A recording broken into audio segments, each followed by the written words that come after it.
Hello learners, welcome to the first video lecture in microbial physiology. In all our encounters with a living system, be it a eukaryotic or a prokaryotic cell, the word that pops up time and again is energy. All reactions that are occurring in the cell either consume energy or release energy. Today we will be discussing about one branch of physiology that is concerned with energy involved in making and breaking of chemical bonds in the molecules. This study of energy transformations that occur in a living cell is known as bioenergetics. As we know, there are bonds which are present in every molecule, and as these bonds are broken or new bonds are being formed, that comprises exchange and transformation of energy. So the role of energy is fundamental to all the biological processes. But before we talk about the types of energy, or before we talk about how this energy is being transformed from one form to the other, we need to know what is a system. When we talk about energy transformation in a system, first we need to know what is a system.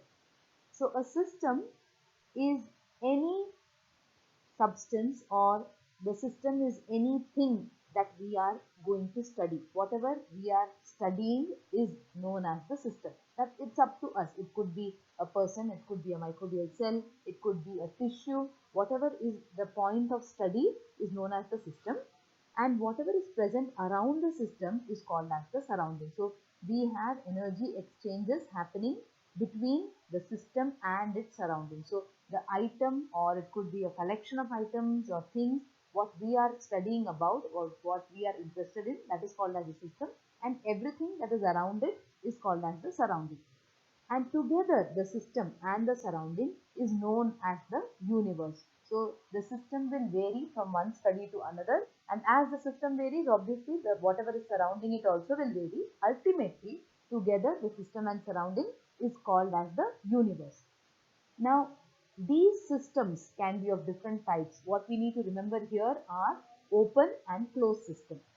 An open system is one where there is exchange of energy and matter. Please remember that.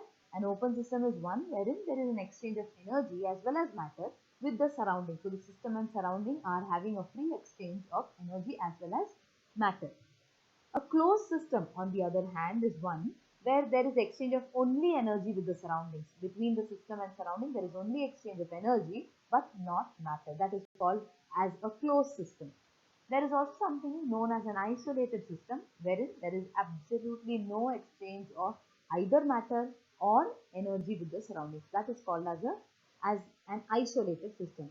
Now, isolated systems are hard to come by because usually there will be a small amount of energy being exchanged between the system and the surrounding, and the moment we have exchange of energy between the system and surrounding, that is called as a closed system. An open system, on the other hand, is where we have exchange of energy as well as matter.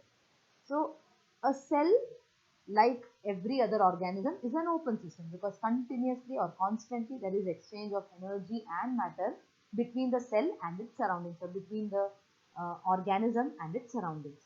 Now these exchange of energy, or these energy transformations, these energy exchanges are always known to follow the laws of thermodynamics. Just like how we have physical systems, or we have systems in the machinery which follow laws of thermodynamics, exactly in the same way, even biological systems, whatever energy exchange happens within the body or between the body and the surroundings, will follow the laws of thermodynamics.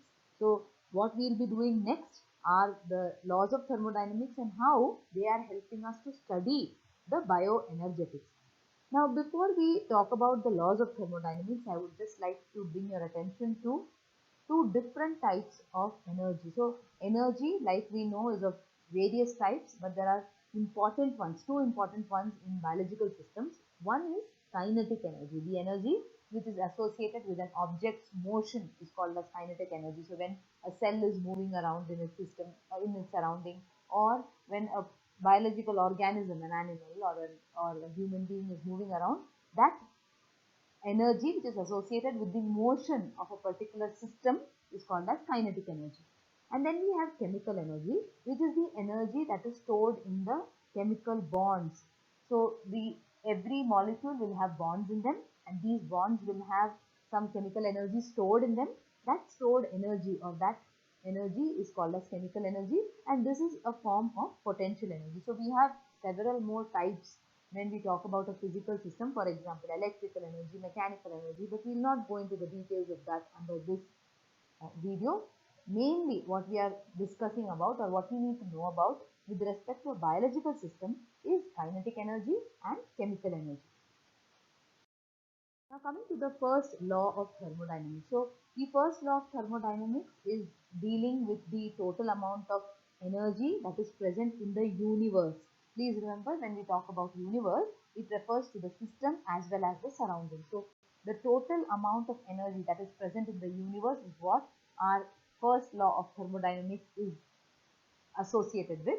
And like it is shown in the diagram here, the first law of thermodynamics is clearly stating that whenever there is a reaction, whenever there is some energy transformation, some energy change, the energy is only, the total energy of the universe remains constant, and the energy is only transformed from one form to another. So as you can see in this diagram, the form that is present before is different, the form that is present after is different, but they are equal. So when the first law states that energy can neither be created nor destroyed, it only transforms from one form to another, and total energy of the universe remains constant. This is the simple law, that is the first law of thermodynamics, which is associated with the total energy of the universe.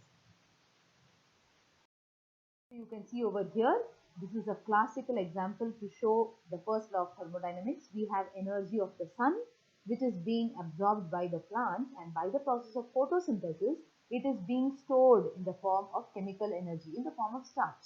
So starch is being formed, or food is being formed in the form of chemical energy. The energy of sun, solar energy, is being stored. So here the energy is transforming from one form to another form. Total energy of the universe remains constant. This is the first law of thermodynamics.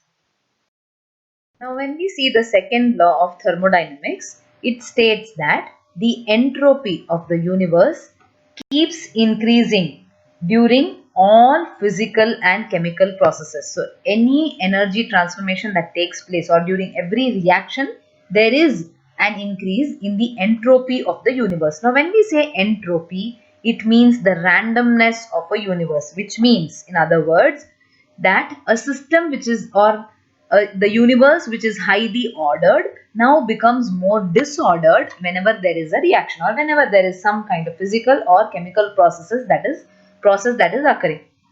Now if there is only disorderliness, or if there is only an increase in the entropy or the randomness, then it should mean that all of us, we are all systems, and each one of us is not going to remain stable, or is not going to remain in the state that we are, because our entropy keeps on increasing. The molecules in our body keep getting more and more random with every reaction. So it would mean to say that we wouldn't look like, or we wouldn't be the way we are, as the molecules are now continuously getting random, they are continuously getting disordered, and they are unable to maintain the state, or they are unable to maintain the tissue structure or the body structure. But that does not happen. We know that the body is maintaining its tissue system, it's maintaining its organ system. The cell, if we talk about an individual cell, is able to maintain its system. That is because, though there is a local decrease in entropy, whenever the system has to make sure that it is retaining the structure of that particular system, the system may have a local decrease in entropy, but the system is releasing energy into the environment, or into its surrounding, which leads to an overall increase in the entropy of the universe. So the second law of thermodynamics is only talking about the universe increasing its entropy, but the system as such, locally a system as such can have decrease in entropy, but overall in the universe the entropy will keep increasing. For example, one small example is, when we are breaking down some carbohydrate for energy, say we are walking or talking, or whenever we are doing any activity, or even when we are just breathing, to maintain our body system, we are having continuous breakdown of carbohydrates so that energy can be released. But when these carbohydrates are being broken down, or when the energy is being released, only a small quantity of that energy is being utilized to maintain our body processes. Most of the energy is being released either in the form of heat or in the form of free energy. So there is a lot of energy that is being released, and that is causing the entropy of the surroundings or of the environment to increase. So though we are locally decreasing the entropy and we are only spending a small amount of energy, most of the energy or the maximum amount of energy that is released by breakdown of the carbohydrate is being released into the environment, and the net increase is increase in the entropy of the entire universe. So when we talk about entropy of universe, it will increase because that is what is being told by the second law of thermodynamics. The net effect is more, but yes, there can be a local decrease in the entropy of a system. So that is what the two laws of thermodynamics state, and these are the two laws that are governing every energy transfer in a living system. So the living systems, we need to remember, are maintaining or preserving their internal order because they take in energy in the form of, say, nutrients, or if the system is able to do photosynthesis, then it will even take in energy from the sunlight, and it is returning an equal amount of energy into the environment, into the surrounding, in the form of heat or entropy, like the second law of thermodynamics states. So these are the two laws of thermodynamics. Now we need a measuring scale to know how the effect of entropy is on a particular reaction is on the universe. So how does the change in the entropy affect the system, or how does it affect the surroundings? For that, the unit that we have, that factor that we have, is known as free energy, or also called as Gibbs free energy. So the Gibbs free energy is denoted as G, and it is the measure of usable energy, or energy that is available to do work in a particular system. Now in every system, whatever is the energy that is present that can be utilized by that system is called as the free energy, or the Gibbs free energy. Now why is this important, or why is this terminology coming up in a biological system? It's because in man-made machines, the heat energy can be transformed. So we can have transformation of heat energy into other usable forms. We have heat flowing from high temperature to lower temperature region, and this is what is helping to do work. But this is not possible in biological systems because the heat energy cannot be used to carry out cellular activities. We cannot have heat flow from higher temperature to lower temperature because living cells are isothermal. We are having isothermal cells. There is no difference in temperature between one part to another part of the cell. So heat energy cannot be used to do work. The form of energy here in this case in the biological systems which can be used by the cells to do work is known as the Gibbs free energy, or G. So it is the energy that is either liberated or consumed during a reaction, and change in Gibbs free energy is denoted as delta G. That is the change in Gibbs free energy. Now when we talk about change in Gibbs free energy, it is the energy during a reaction which is very useful for us to know whether the reaction can occur spontaneously or not. So how do we calculate the change in Gibbs free energy? The change in Gibbs free energy is the energy that is at constant temperature and constant pressure. It can be calculated by subtracting the Gibbs free energy of the reactants from the Gibbs free energy of the product. So Gibbs free energy of the products minus Gibbs free energy of the reactants gives us the change in free energy, or the free energy change of a particular reaction, which is denoted as delta G. So delta G is the change in Gibbs free energy. Now this can be calculated. The free energy for a particular reaction can be calculated by the formula, that is delta G, which is equal to delta H minus T delta S. Now in this case, delta G is the change in Gibbs free energy, like I just told you. Delta H is the change in enthalpy, or in this case in the biological system, enthalpy is the energy that is stored in the bonds. So the change in enthalpy is the difference in the energy of different bonds which are found in the products or which are present in the reactants. That delta H is the change in enthalpy. T is the temperature. The absolute temperature is denoted as T, absolute temperature, because it is in Kelvin. So here it is T, that is temperature, and delta S, which is the change in entropy of that particular system during the reaction. So whatever entropy change is occurring, whether it is increasing or decreasing, the system's energy either increasing or decreasing, that is denoted as delta S. So with this reaction, with the help of this reaction, we can get three different values of delta G. With this reaction, we can find out whether the delta G is negative, whether it is positive, and based on that, we can predict the spontaneity of the reaction, or whether the reaction can occur on its own, whether the reaction is spontaneous, non-spontaneous, whether we need to provide extra energy from outside. All those things, all those measurements can be predicted by the help of this particular reaction or this particular equation. So there are three possibilities like I told you. The first one being delta G becomes negative. Now when the delta G is negative, it means that the reaction will proceed by releasing free energy. There is excess energy which is being released during the reaction, and this energy may be conserved in the form of ATP or it may be released in the form of heat, but ultimately there is release in energy. If that happens, the delta G will give us a negative value. You can find out that from this equation itself. So whenever we have increase in entropy, when there is an increase in entropy of the system, that increase in entropy will make sure that delta G is negative in nature, and delta G, when it is negative, it is understood that energy is being released during, or free energy is being released during the reaction.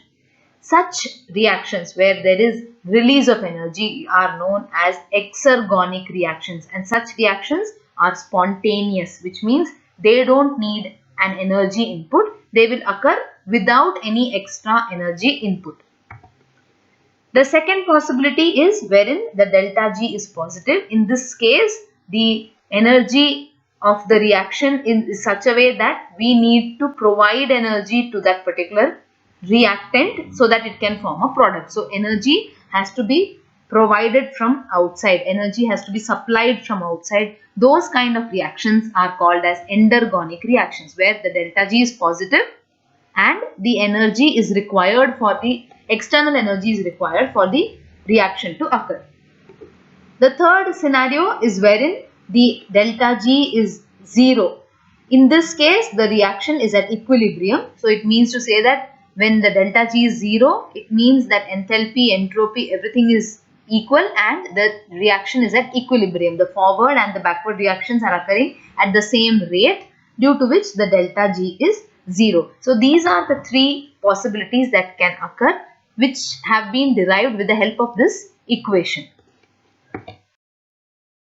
Now, endergonic and exergonic reactions, like I told you, this is just a tabular column just to show you the difference between the two. So endergonic reactions are those which are having a positive Gibbs free energy value, and exergonic reactions are those which are having a delta G value that is negative.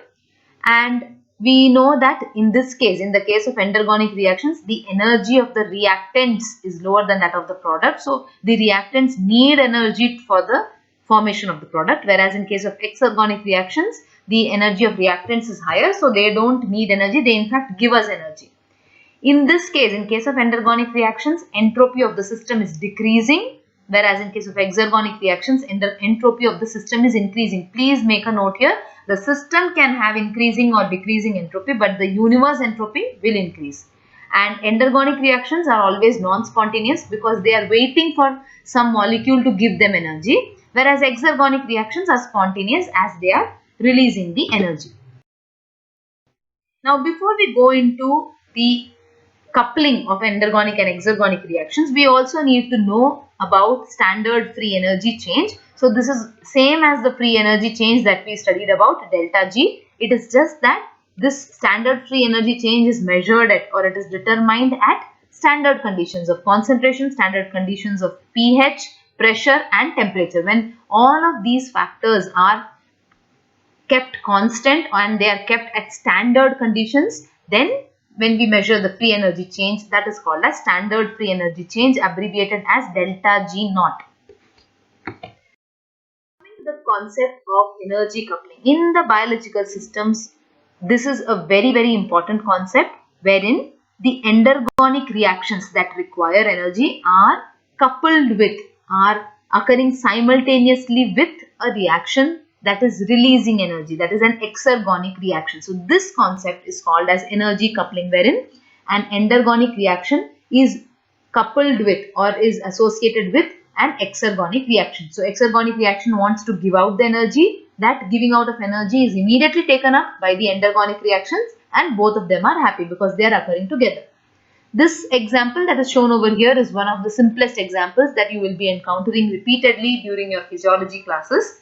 So here glucose combines with an inorganic phosphate molecule to form glucose 6-phosphate. Now this reaction is an endergonic reaction, which means that it requires energy. It requires 13.8 kilojoules per mole. It has been underlined over here to show that it is a positive value. It is requiring this much energy, only then it can form the glucose 6-phosphate molecule. And then we have breakdown of ATP, which is an energy currency. So ATP, when it gets broken down, it forms ADP and inorganic phosphate. This is an exergonic reaction that is having a negative delta G value of 30.5 kilojoules per mole. Now what happens in the cell is both of these reactions are coupled together. They occur simultaneously such that the net reaction is glucose plus ATP combining to give glucose 6-phosphate and ADP. This reaction is an example of energy coupling, wherein the energy from ATP breakdown is readily utilized for formation of glucose 6-phosphate. So coupling or occurrence of endergonic and exergonic reactions together is called as energy coupling. As we can see over here, we have ATP forming ADP, and ADP gives us back ATP due by the process of anabolism and catabolism, which in other words is metabolism. Now let's see what all we have studied in today's video.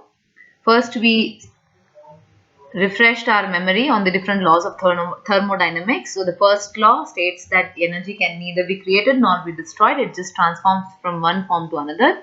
And the second law tells us that the entropy of a system may increase or decrease, but the entropy of a universe will always keep increasing.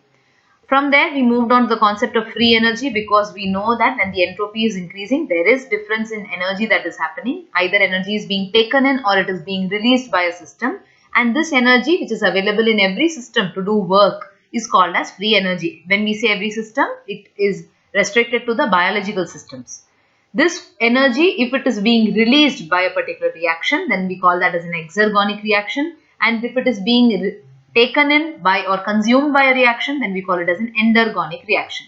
When such exergonic and endergonic reactions are occurring simultaneously for the ease of one reaction to occur, that is called as energy coupling. And energy coupling is how most of the reactions occur within a biological systems to manage the energy more efficiently.